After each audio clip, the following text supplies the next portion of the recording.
Se hai un'azienda e fai sogni tranquilli, c'è qualcosa che non va. Seguimi e ti spiego il perché.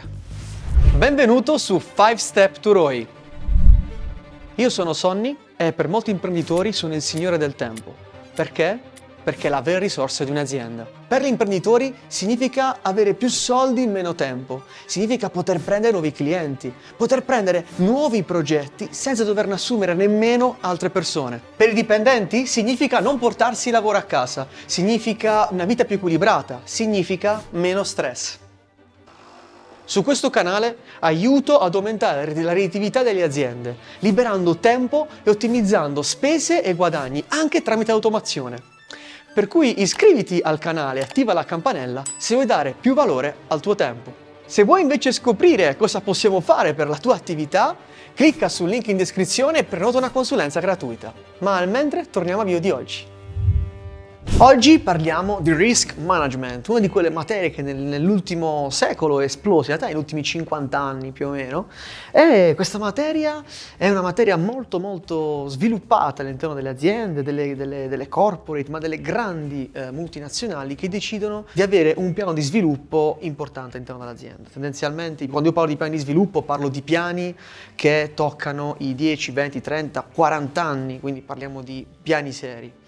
E questi piani vengono fatti da queste grandi realtà applicando le tecniche di base del risk management, che alla fine sono delle tecniche che ti permettono di comprendere i potenziali rischi di impresa, che i rischi non è detto che siano solo negativi, possono essere anche positivi, e da lì gestirli. Ti faccio un esempio pratico per rendere l'idea.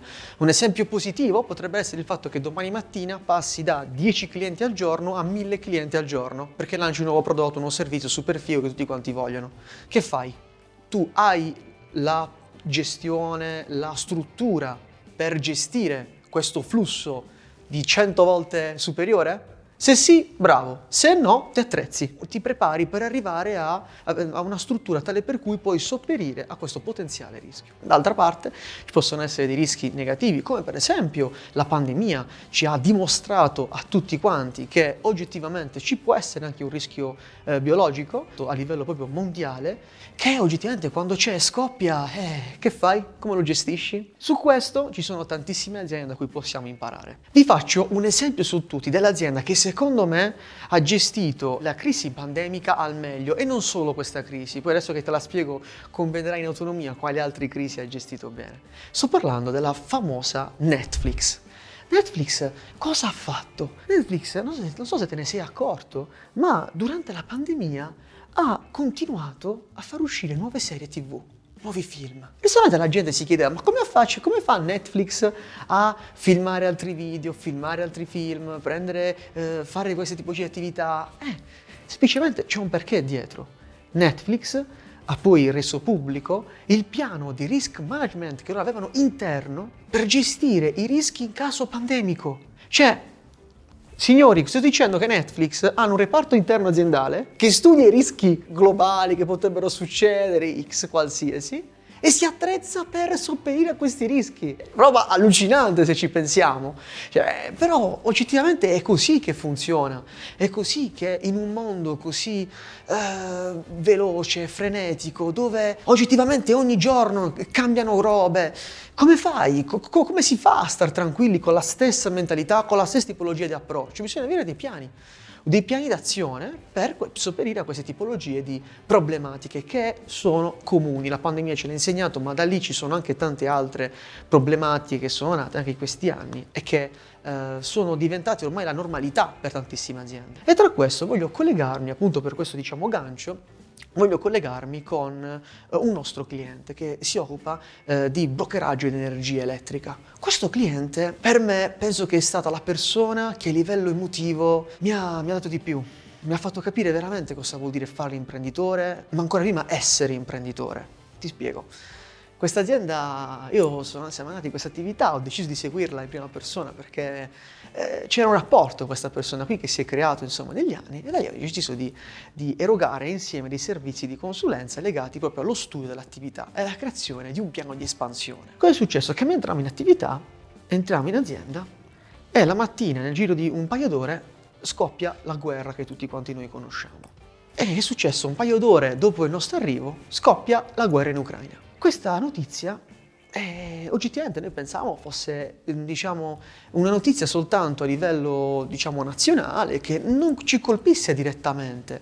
Invece cosa è successo? Abbiamo visto proprio questo imprenditore che ogni ora, ogni mezz'ora, ogni tot, gli iniziava a squillare il telefono a ripetizione perché tantissimi fornitori hanno deciso di troncare le forniture. Dall'oggi al domani, in realtà neanche da un'ora all'altra, stop forniture. Questa cosa io lo vedevo, che l'imprenditore ogni volta che ci veniva a chiamare diceva: ecco Sonny, questo è un altro che dici di nuovo, vedete, dai, scommettiamo. Sì, pronto? Ah, dimmi, Pico Pallo. Ah, sì, anche tu, devo smettere di vendere energia. Ah, va bene, grazie, gentilissimo, ciao.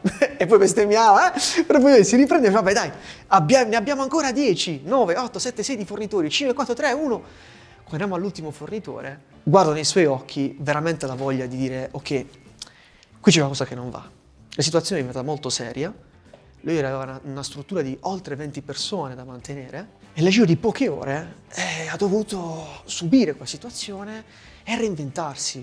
Ma la parte più bella è stata quando io l'ho visto negli occhi, l'ho visto che lui stava lì a parlare per telefono con l'ultimo fornitore che gli ha detto: guarda, blocchiamo il prezzo dell'energia, non puoi più venderla. E quando gliel'ha detto, lui ha chiuso il telefono, si è guardato un attimo intorno, guardato in faccia tutte le persone che aveva in ufficio e tra sé e sé l'ho visto, no, qualcosa dobbiamo farla. E infatti da lì a breve ha inventato un altro prodotto che poteva vendere da subito, un servizio da vendere a livello locale, l'ha venduto ed è riuscito ad arginare queste perdite. Ora questo imprenditore sta purtroppo continuando a combattere con queste situazioni perché l'emergenza energetica ancora non è rientrata, ma sicuramente non rientrerà di qui a breve. E io lo spunto più importante che ho imparato è che bisogna non solo fare gli imprenditori, ma anche esserlo, assumendosi poi responsabilità. E avere dei piani di rischio aiuta l'imprenditore a tutelare quello che crea. Perché? Ora, parliamoci tra me e te, se domani mattina il tuo fornitore chiave ti chiama e dice: senti, vedi che da domani non possiamo più darti questa fornitura, tu che fai? Che fai? Hai un piano B? E se sì, hai un piano C? E se c'è il C, c'è il D? Bisogna avere più piani. Bisogna gestire questi rischi perché ci sono all'ordine del giorno ed è importante guardarli, sbatterci contro, prima che sia troppo tardi. E sfruttando questa scia, abbiamo fatto una cosa importantissima che credo non abbiamo mai fatto da nessun'altra persona, da nessun altro nostro cliente, ovvero creare dei protocolli di rischio in caso di guerra, in caso di emergenza. Cosa abbiamo creato? Abbiamo creato un protocollo che permette all'azienda di autosostenersi per un arco di tempo di 30-60 giorni da quando hanno questi tipologie di problemi. Abbiamo detto questo va cucito su misura, per questa attività l'abbiamo fatto e siamo riusciti a passare da un'estensione del lavoro, da un lavoro che veniva erogato in settimane, sono alle volte anche mesi, a ridurre questo tempo fino al 67%, quindi numeri veramente importanti. E così questo gioco qua ci ha permesso di ottenere risultati a livello di utile, a livello di tempo, ma soprattutto a livello anche di stress. Stress che già ne abbiamo, ce n'è signori, ce n'è di stress. Il punto è come lo gestiamo e se possiamo evitare di avere altro stress, ben venga. Bene, questo è l'esempio di una delle attività con cui abbiamo collaborato, in particolare su questo argomento del risk management. Ma non è finita qui. Perché per te adesso ho preparato una sorpresa, un qualcosa in più che ti voglio dare per rendere questo video concreto, per applicarlo già da adesso alla tua attività. Ti piacerebbe fatturare di più in meno tempo oppure poter prendere nuovi clienti o gestire nuovi progetti senza dover assumere nuove persone? Pensa che queste sono solo le basi del nostro metodo. Processi, automazioni, strumenti, scadenze, non hai idea di quanto possa ottimizzare e di quanto tu possa realmente guadagnare la tua attività. Per scoprire quanto tempo stai perdendo in questo momento, quali sono le aree da migliorare e cosa mettere in pratica per ottimizzare da subito la tua azienda, allora clicca sul link in descrizione e prenota una consulenza gratuita con noi.